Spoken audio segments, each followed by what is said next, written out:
Neville Goddard, 2025. 60 Habits of a Person Filled with the Holy Spirit. This is one of the most valuable historical teachings of Neville Goddard, as inspired by Florence Scovel Shinn, and lightly edited here to avoid New Age slippery and confusion.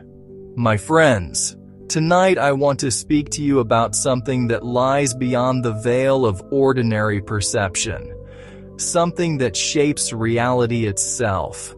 There is a presence, a power moving through the hearts of those who have awakened to it.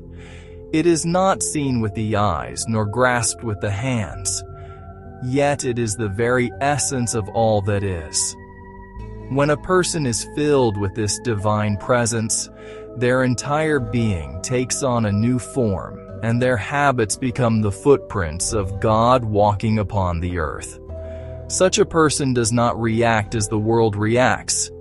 They do not respond with fear, anger, or doubt, for they know that the power within them is greater than anything in the world. When others see lack, they see abundance.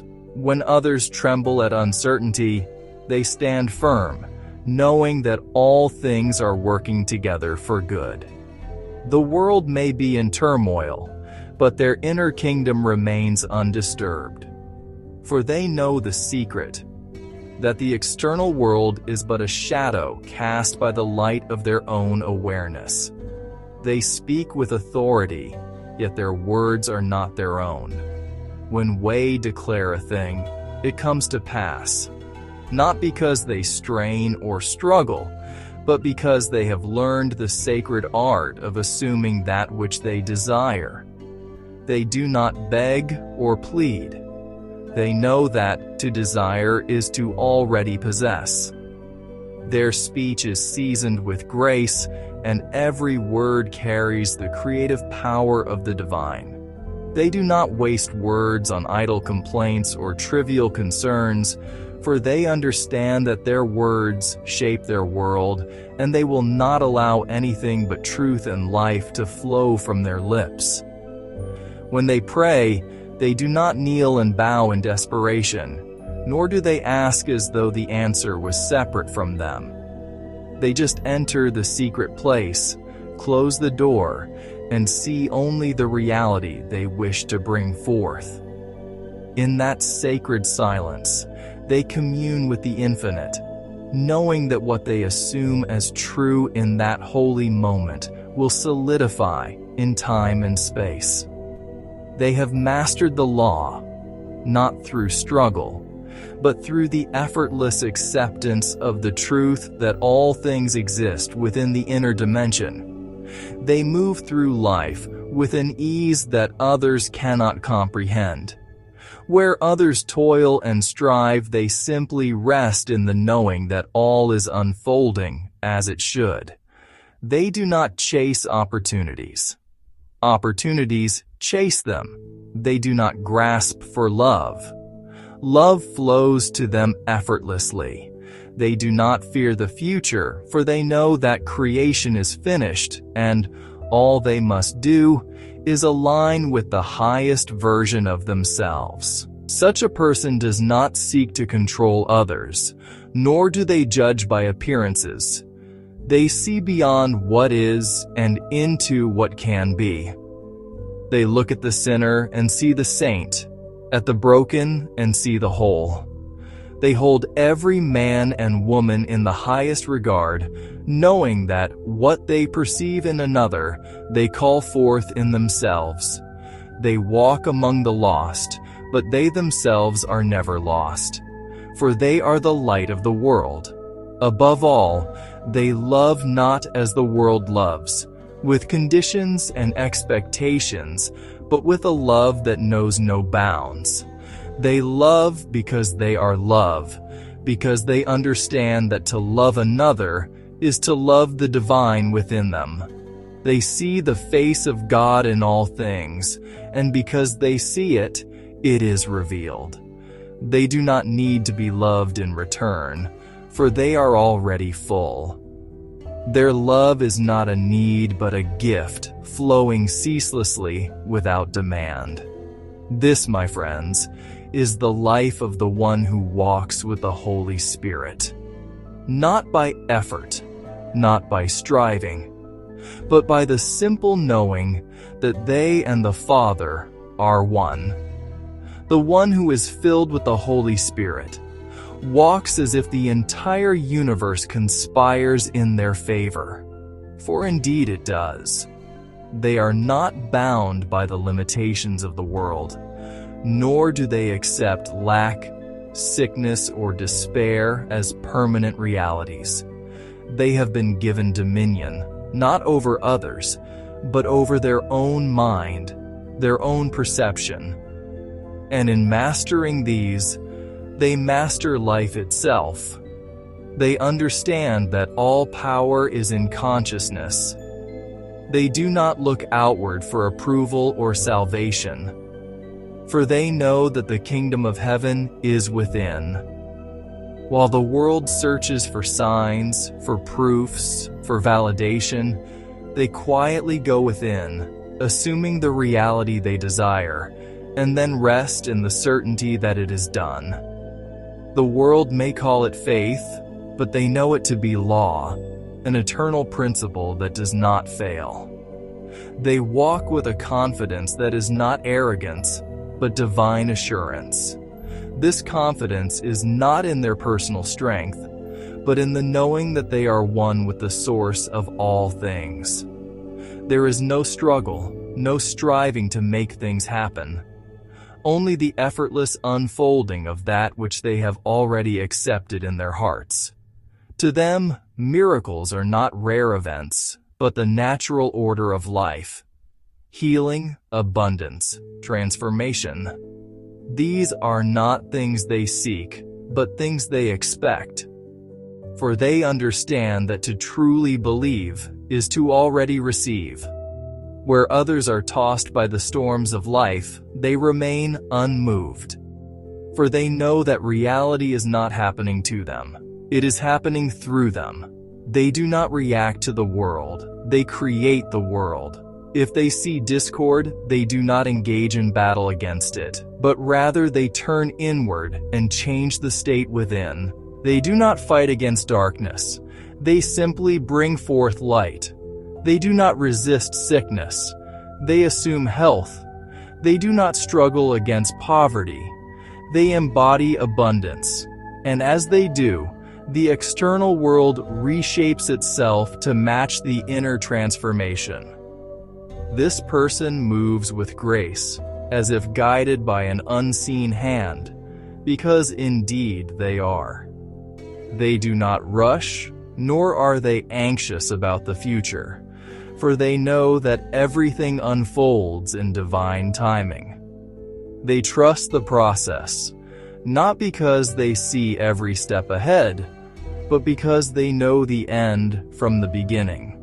Just as the sculptor sees the masterpiece within the stone before a single chip is carved away, they hold the vision of their highest self long before the world reflects it.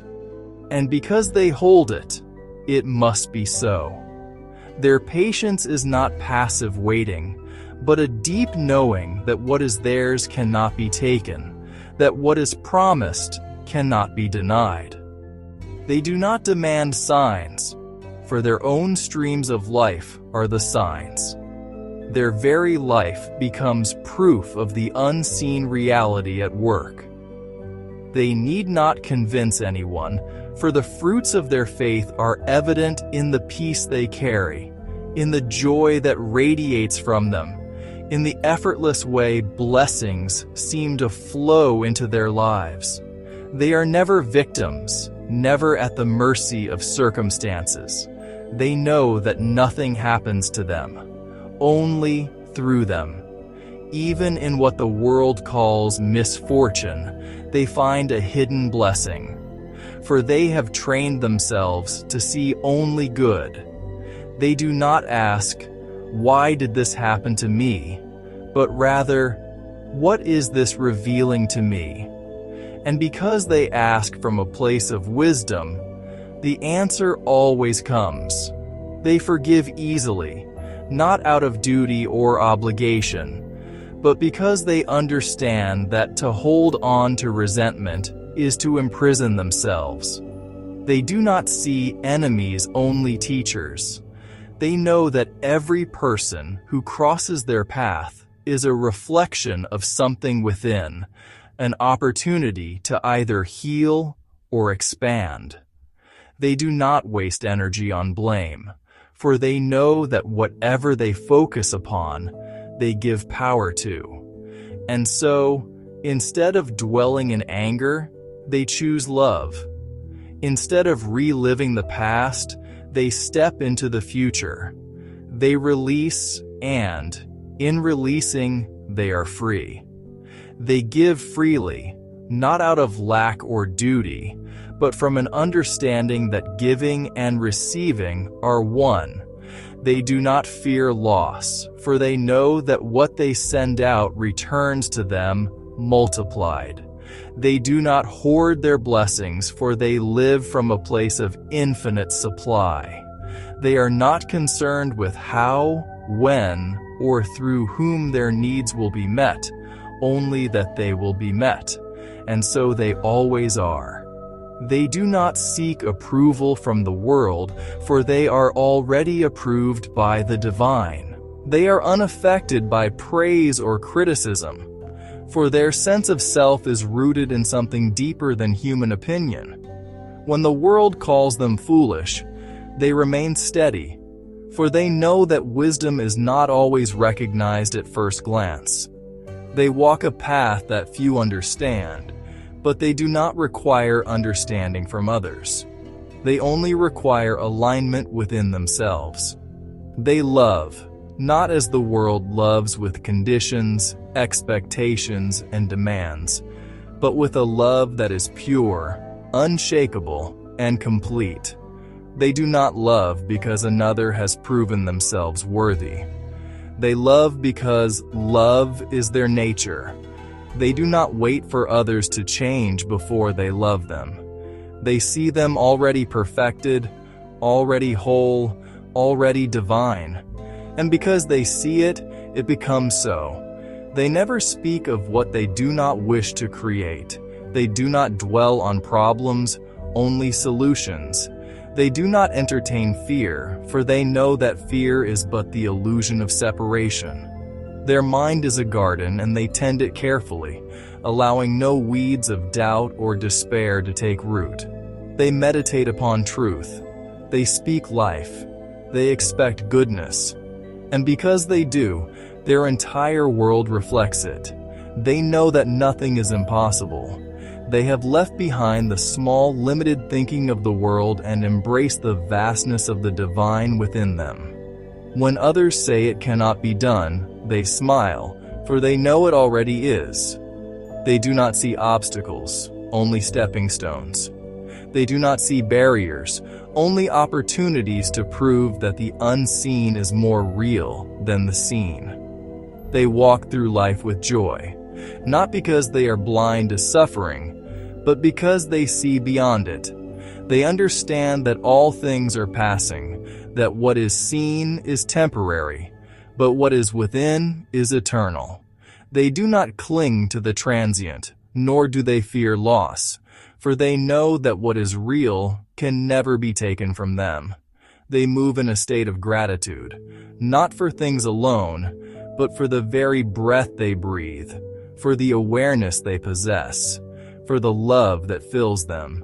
When they enter a room, the atmosphere shifts, not because they demand attention, but because their presence carries the weight of something greater. People may not understand why, but they feel drawn to them, comforted by them, inspired by them. They are not trying to be special, they simply are. Their being radiates light, and in their presence, others begin to believe in something greater than what their eyes can see. They do not fear death, for they know that life is eternal.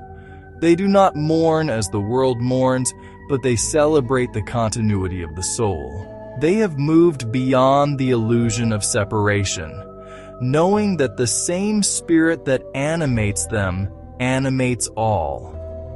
They live in the awareness that they are not a body, but consciousness itself, moving, expanding, becoming. This is the life of the one who has become a vessel for the Holy Spirit, not by effort, not by striving, but by surrender, by allowing the divine to fully express itself through them. They are not waiting for heaven. They are bringing heaven to earth. They are not seeking miracles. They are the miracle. And because they have realized this truth, they walk in a world transformed. They move through life as if guided by an unseen hand. Yet they do not ask where they are being led, for they trust that every step is already ordered. They do not look outside themselves for confirmation of their path. They walk it boldly, knowing that the voice within them is the voice of the divine. They are not swayed by appearances, nor do they fear uncertainty, for they know that what seems unknown to the world is already known to the Spirit that dwells within them. Where others seek security in material things, they find security in the eternal. They do not place their trust in wealth, status, or possessions, for they understand that these are but shadows of a deeper reality. They do not chase after money, for they know that supply flows to them as effortlessly as breath. They do not hoard, for they live in the knowledge that they are always provided for. Their abundance is not in what they hold, but in what they release. They give freely, and in giving they receive more than they could ever imagine. They are never anxious about tomorrow, for they have already declared it good. They do not wake with worry, nor do they sleep in fear. They go about their days with a quiet assurance that all things are working in perfect harmony. They do not complain of delay, for they know that every delay is but preparation for something greater. They trust in the unfolding, knowing that what is theirs cannot be lost. They do not beg or plead, they simply accept, for they understand that the moment they believe it is already done. They do not resist what is undesirable, for they know that resistance only binds them to the very thing they wish to change. They do not fight against darkness. They bring forth light. They do not wage war against the things they do not wish to experience. Instead, they turn their attention fully to what they desire, and by doing so, they call it forth into existence. They understand that what they focus on expands, and so they give no energy to fear, doubt, or limitation. Instead, they dwell only in possibility, in potential, in the certainty that all things are within their grasp. They see the world differently than others do. Where others see chaos, they see divine order. Where others see lack, they see overflowing abundance. They have trained their minds to perceive only the highest, and in doing so, they reshape reality itself. They are not bound by what others call facts, for they know that facts change, but truth remains. And the truth they hold within them is that they are already one with all that they seek. They do not seek validation, for they already know their worth. They do not need the world to recognize them, for they recognize themselves. Their identity is not in titles or achievements, but in their unshakable connection to the divine. They do not need to prove themselves, for they understand that true power is quiet, effortless, undeniable. They walk into a room and shift the atmosphere, not because they demand attention, but because they radiate something beyond the understanding of the world. Their presence is their testimony. They are not ruled by emotions, but neither do they suppress them. They allow themselves to feel, but they do not become enslaved by feeling. They understand that emotions are but indicators of the state they are dwelling in. And so, when they feel discord, they do not panic. They simply return to truth. They do not fear sadness, nor do they cling to happiness. They move through life in a state of deep, abiding peace. For their joy is not based on conditions, but on the unshakable reality that they and the Father are one. They do not argue with those who do not understand, for they know that truth does not need to be defended. They do not seek to convince, for they understand that each soul awakens in its own time. They do not become frustrated when others doubt them, nor are they angered by opposition. They remain steady, knowing that what they know is enough. They do not cast their pearls before those who do not yet see, but they love them just the same, understanding that all pearls are on the path, whether they know it or not. They are patient, not because they must be, but because they understand that everything happens at the perfect time. They do not force, nor do they rush, for they know that all things are already accomplished in the unseen. They do not wish for things to be different, for they trust that all is unfolding exactly as it should. They remain in a state of expectancy, knowing that the moment they align with their highest vision, reality must shift to reflect it. They are not burdened by the past, for they know that nothing that has happened before has any power over them now. They do not carry regret, for they understand that every experience has led them to this moment. They do not dwell in memories of failure or loss, for they know that nothing is ever truly lost. They live fully in the now, unshackled by yesterday, unconcerned with tomorrow. They are free. They do not measure their progress by the world's standards, for they are not walking the world's path.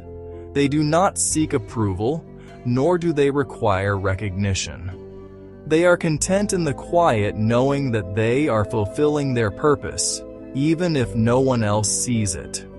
They move in silence, creating, manifesting, bringing forth beauty from the unseen. And when the world finally takes notice, they are not surprised, for they knew all along that it was already done. They do not cling to relationships that no longer serve them, for they understand that love is not possession. They release with grace, knowing that those who are meant to walk with them will remain, and those who are not will find their own way. They do not grieve what is gone, for they trust in the endless flow of life. They love without attachment, give without expectation, and in doing so, they experience the purest form of love, a love that is free, boundless, eternal. They move with purpose, not because they are chasing a dream, but because they are embodying a reality. They do not need to strive, for they already are all that they wish to be. They carry themselves with an ease that others cannot understand, for they are no longer bound by the illusions of limitation. They do not see problems, only solutions. They do not see barriers, only opportunities for faith to be proven true. They live in gratitude, not just for what they have, but for what they know is already theirs. They do not wait to see before they believe. They believe, and then they see. Their gratitude is not conditional, for they do not give thanks only when things are going well. They give thanks in all things, knowing that every moment, every experience, every breath is a gift. And because they are grateful, more is always given to them. They do not seek out signs and wonders, for they understand that they themselves are the sign. They do not need miracles to believe, for they know that life itself is the greatest miracle. They do not wait for confirmation. They confirm themselves. They do not look for external proof. They become the proof. They do not need to see the way ahead, for they know that every step is already prepared. They are at peace not because the world is peaceful, but because they have found peace within. They do not wait for circumstances to be perfect before they feel joy, for they have learned that joy is a choice, not a condition. They are not bound by the limitations of logic, nor do they allow fear to dictate their steps. They walk by faith, not by sight, knowing that what they believe will become their reality. And so they believe only in the good, only in the possible, only in the highest vision of what can be. They are not waiting for salvation, for they know they are already saved. They do not seek a far-off God, for they have realized that the God is already within them. They do not bow to fear, for they have discovered that love is the only truth. They do not live in separation, for they have seen through the illusion. They are one with the infinite, one with the eternal, one with all that is. And because they know this, they walk in a world transformed, untouched by doubt, unmoved by fear, radiant in the fullness of divine presence. So, my friends, the one who walks with the Holy Spirit is not waiting for the world to change, for they have already changed within. They are not earnestly seeking the divine outside of themselves, for they have become the vessel through which the divine expresses. They do not live in hesitation, in doubt, in fear, for they know who they are. They walk in power, in peace, in unwavering certainty, for they have aligned themselves with the eternal truth. That creation is finished, and all they must do is step into the reality they have already claimed. They are not separate from the source of life. They are one with it. They do not need permission to become, for they already are. They do not wait for signs, for they are the sign. They do not seek miracles, for they are the living manifestation of the miraculous. They do not waver, for they know that all things must bend to the will of the one who fully believes. They have embraced the truth that heaven is not just a distant place, but a state of being available here and now. And because they live in this state, they bring heaven wherever they go. They do not wait for the world to recognize them, for the world must eventually conform to the image they hold within. They do not fear what is to come, for they have already declared it good. They walk in faith, in love, in divine authority, knowing that nothing is impossible, for the Spirit within them is the very same power that spoke the universe into existence. This, my friends, is the life of the one who truly walks in the Spirit. Not a life of struggle, but of rest. Not a life of waiting, but of knowing. Not a life of seeking, but of being. And because they have stepped into this reality, the world itself must bow before them. They have literally awakened to the greatest truth of all, that they and the Father are one.